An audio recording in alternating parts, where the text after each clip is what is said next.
60 வயசுக்கு அப்புறம் நாம நேரத்த வீணாக்க கூடாத 7 விஷயங்கள். 60 வயசு ஆயிட்டாலே நாம இதுவரைக்கும் எதுக்காக இவ்வளவு தூரம் ஓடணும், எதுல நேரத்த செலவு பண்ணோங்கிற ஒரு தெளிவு நமக்குள்ள வரும்.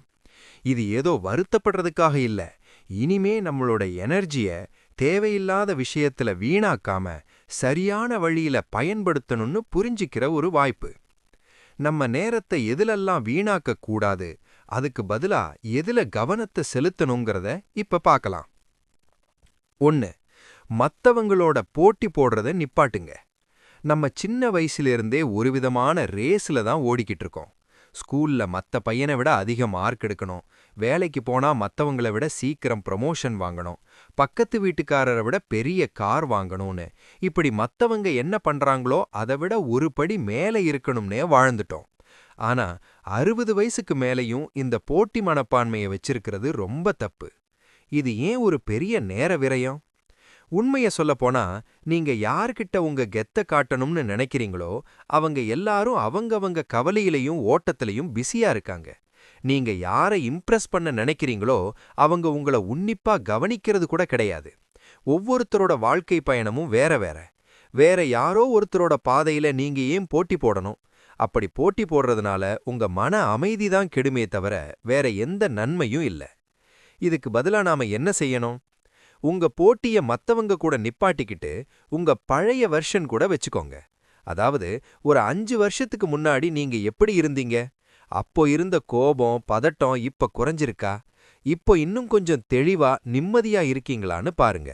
மத்தவங்கள விட அதிகமா சம்பாதிக்கிறத விட, நேத்து இருந்தத விட இன்னைக்கு உங்க மனசு எவ்வளவு அமைதியா இருக்குன்னு பாக்குறது தான் இந்த வயசுல ரொம்ப முக்கியம்.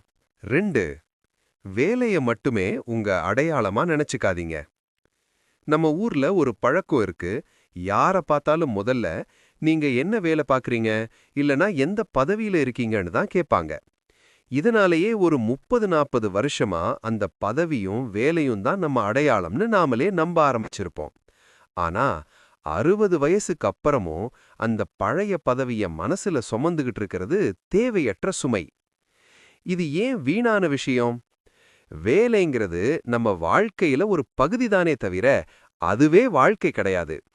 ரிட்டையர் ஆனதுக்கு அப்புறமோ இல்ல அந்த வேலை முடிஞ்சதுக்கு அப்புறமோ வேலைய தவிர நான் யாருங்கிற கேள்வி வரும்போது நிறைய பேர் பதில் தெரியாம தவிக்கிறாங்க.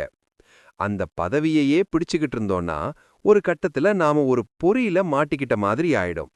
அந்த அதிகாரம் போனதுக்கு அப்புறம் வர்ற ஒரு விதமான வெறுமை நம்ம நிம்மதியே கெடுத்துடும். மாற்று வழி என்ன? வேலைய தாண்டி உங்களுக்குன்னு ஒரு தனித்துவம் இருக்கும்ல, அதுல கவனத்தை செலுத்துங்க. உங்களுக்குள்ள இருக்கிற ஆர்வங்கள், ஏதாவது புதுசா உருவாக்குற ஆர்வம், இல்லனா இந்த சமுதாயத்துக்கு நீங்க செய்ய நினைக்கிற சின்ன சின்ன உதவிகள், இதெல்லாம் தான் உங்களோட உண்மையான அடையாளம். வாழ்க்கையோட முதல் பாதி உயரத்துக்கு போகணும்னு ஆசைப்படுறது. ஆனா இந்த இரண்டாவது பாதி உயரத்தை பத்தினதில்ல, வாழ்க்கைய எவ்வளவு ஆழமா அனுபவிக்கிறோங்கிறத பத்தினது. 3. பிடிக்காத விஷயத்த முடிக்கணுமேன்னு கட்டாயப்படுத்தி செய்யறது. நம்ம சின்ன வயசுல இருந்தே ஒரு விஷயத்த சொல்லி கொடுத்து வளர்த்திருப்பாங்க. ஒரு காரியத்தை ஆரம்பிச்சா அதை முடிக்காம விடக்கூடாது. அப்படி பாதியில விடுறது ஒரு தோல்வின்னு. இந்த எண்ணம் நம்ம மனசுல ஆழமா பதிஞ்சு போயிருக்கோம். இதனாலேயே போர் அடிக்கிற ஒரு புக்கையோ இல்ல பிடிக்காத ஒரு சினிமாவையோ ஆரம்பிச்சிட்டோமேன்னு சொல்லி கஷ்டப்பட்டு கடைசி வரைக்கும் பார்த்துக்கிட்டு இருப்போம். இல்லனா பயனே இல்லாத ஏதோ ஒரு வேலைய இழுத்து போட்டு செஞ்சுக்கிட்டு இருப்போம். இது ஏன் நேர விரயம்? 60 வயசுக்கு அப்புறம் நமக்கு இருக்கிற ஒவ்வொரு நிமிஷமும் ரொம்ப ரொம்ப முக்கியமானது. ஒரு விஷயம் நமக்கு சுத்தமா பிடிக்கல, அதிலிருந்து எந்த சந்தோஷமும் கிடைக்கலன்னா அதை வெறும் முடிக்கணுங்கிற ஒரு பிடிவாதத்துக்காக மட்டும் செய்யறதுல எந்த நியாயமும் இல்ல. இது ஒழுக்கம் கிடையாது. இது தேவையில்லாத ஒரு பிடிவாதம் தான். பிடிக்காத விஷயத்துல நேரத்தை கடத்துறது நமக்கு நாமளே செஞ்சுக்கிற அநீதி. நாம என்ன செய்யணும்? உங்களுக்கு மகிழ்ச்சி தராத, உங்கள உற்சாகப்படுத்தாத ஒரு விஷயம்னா அதை அந்த இடத்திலேயே அப்படியே நிறுத்துறதுக்கு உங்களுக்கு நீங்களே அந்த சுதந்திரத்தை கொடுங்க. இது எனக்கு செட் ஆகல, இதோட விட்டுடலான்னு சொல்றதுல ஒரு தைரியம் இருக்கு. அந்த நேரத்தை மிச்சப்படுத்தி உங்களுக்கு உண்மையிலேயே எது பிடிக்குமோ, ஒரு சின்ன நடைப்பயிற்சியோ, பேரம் பேத்திகளோட விளையாடுறதோ, இல்ல உங்களுக்கு பிடிச்ச பாட்டு கேட்கறதோ, அதுல செலவு பண்ணுங்க. வேண்டாம்னு சொல்லத் தெரியாம கட்டாயத்துக்காக எதையும் செய்றது.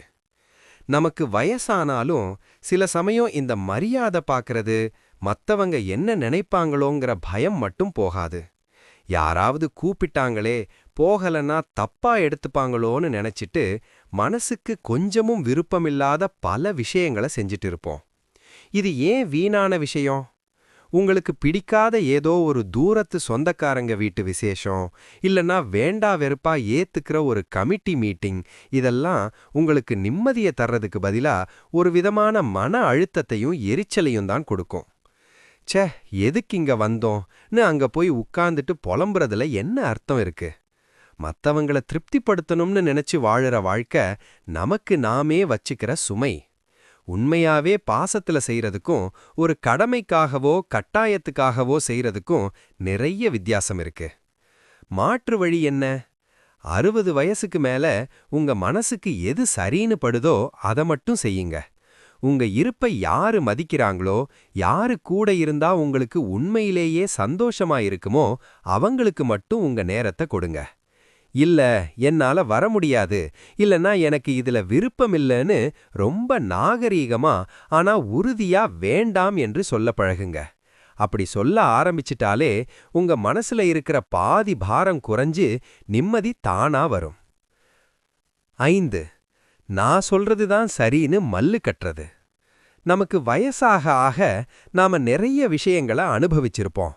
அதனாலேயே மத்தவங்க தப்பு பண்ணும்போது, இல்ல நீ சொல்றது தப்பு, நான் சொல்றது தான் சரின்னு அவங்கள திருத்த முயற்சி பண்ணுவோம். அது நேர்லையா இருந்தாலும் சரி, இல்ல இப்போ வாட்ஸ்ஆப், ஃபேஸ்புக்னு ஆன்லைன்ல இருந்தாலும் சரி. ஒரு விஷயத்தை பத்தி விவாதிச்சு மத்தவங்கள மாத்தணும்னு நினைக்கிறது ஒரு பெரிய சக்தி விரயம்.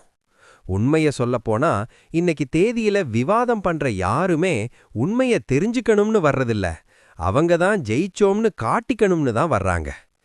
ஏற்கனவே ஒரு முடிவோட இருக்கிற ஒரு மனுஷன்கிட்ட போயிட்டு நீங்க எவ்வளவுதான் லாஜிக்கா பேசினாலும் அவங்க ஏத்துக்க மாட்டாங்க. இதனால தேவையில்லாத வாக்குவாதம் தான் வருமே தவிர, கடைசியில உங்க பிளட் பிரஷர் ஏறுமே தவிர ஒரு நன்மையும் இல்ல. உங்க மன அமைதி தான் கெட்டுப்போகும். மாற்று வழி என்ன? யாராவது உங்ககிட்ட வந்து ஏதோ ஒரு தப்பான கருத்தை சொன்னா கூட, சரிப்பா, நீ சொல்றதும் ஒரு வகையில சரியா இருக்கலாம்னு ஒரு சிரிப்போட சொல்லிட்டு அங்க இருந்து நகர்ந்துடுங்க. எல்லா விவாதத்திலையும் கடைசி வார்த்தை நம்மளோடதா தான் இருக்கணுங்கிற அந்த பிடிவாதத்தை விட்டுட்டாலே பாதி நிம்மதி கிடைச்சிரும். மத்தவங்களுக்கு பாடம் எடுக்கிறத விட அந்த நேரத்துல அமைதியா ஏதாவது கத்துக்கலாமான்னு யோசிங்க. நம்ம எனர்ஜிய உறிஞ்சிற மனுஷங்கள சகிச்சுக்கிட்டு இருக்கிறது. Tolerating energy vampires. சில மனுஷங்க இருப்பாங்க, அவங்க கூட ஒரு 10 நிமிஷம் பேசினாலே நமக்கு தலைவலி வந்துடும். ஒண்ணு அவங்க தேவைகளுக்காக மட்டும் நம்ம கிட்ட வருவாங்க, இல்லனா எப்போதும் எதையாவது பத்தி குறை சொல்லிக்கிட்டே மத்தவங்கள மட்டம் தட்டிக்கிட்டே நம்ம நிம்மதியை கெடுப்பாங்க. தெரிஞ்சவங்க தானே, சொந்தக்காரங்க தானேன்னு நினைச்சுக்கிட்டு இவங்கள சகிச்சுக்கிட்டு இருக்கிறது ஒரு பெரிய தப்பு. இது ஏன் வீணான விஷயம்? 60 வயசுக்கு மேல நம்ம கிட்ட இருக்கிற உடல் ரீதியான மற்றும் மன ரீதியான ஆற்றல், எனர்ஜி ரொம்ப கம்மி. அது ஒரு லிமிட்டெட் ஸ்டாக் மாதிரி. உங்கள சோர்வடைய செய்யற ஒரு மனுஷனுக்காக நீங்க செலவு பண்ற ஒவ்வொரு மணி நேரமும் உங்கள உண்மையாவே நேசிக்கிற உங்க பேரன் பேத்திகளுக்கோ இல்ல நண்பர்களுக்கோ கொடுக்க வேண்டிய நேரத்தை நீங்க இழக்கிறீங்கன்னு அர்த்தம். இவங்க கூட பேசிக்கிட்டு இருந்தா மனசு பாரமாகுமே தவிர எந்த சந்தோஷமும் கிடைக்காது. மாற்று வழி என்ன? உங்களை யாரு மதிக்கிறாங்களோ, யாரு கூட பேசும்போது உங்களுக்கு ஒரு புத்துணர்ச்சி கிடைக்குமோ அவங்க கூட மட்டும் உங்க நேரத்தை செலவிடுங்க. உங்கள மனரீதியா கஷ்டப்படுத்துற மனுஷங்க கிட்ட இருந்து கொஞ்சம் விலகி இருக்கிறதுல தப்பே இல்ல. அது ஒண்ணும் கெட்ட குணம் கிடையாது. அது உங்கள நீங்களே பாதுகாத்துக்கிற ஒரு வழி. எல்லாருக்கும் நல்லவரா இருக்கணும்னு நினைச்சு உங்க நிம்மதியை இவங்க கிட்ட அடகு வைக்காதீங்க. 7. மத்தவங்க மாறுவாங்கன்னு காத்துக்கிட்டு இருக்கிறது. Expecting people to be different. என்னைக்காவது ஒரு நாள் இவன் திருந்திட மாட்டானா, இல்ல நாம சொல்றத கேட்டு அவங்க மாறிட மாட்டாங்களா அப்படின்னு மத்தவங்கள நம்ம விருப்பப்படி மாத்தணும்னு ஒரு கனவுலையே காலத்தை கடத்துவோம். குறிப்பா வீட்டுக்குள்ள இருக்கிறவங்க கிட்ட இந்த எதிர்பார்ப்பு நமக்கு ரொம்ப அதிகமா இருக்கும். இது ஏன் வீணான விஷயம்?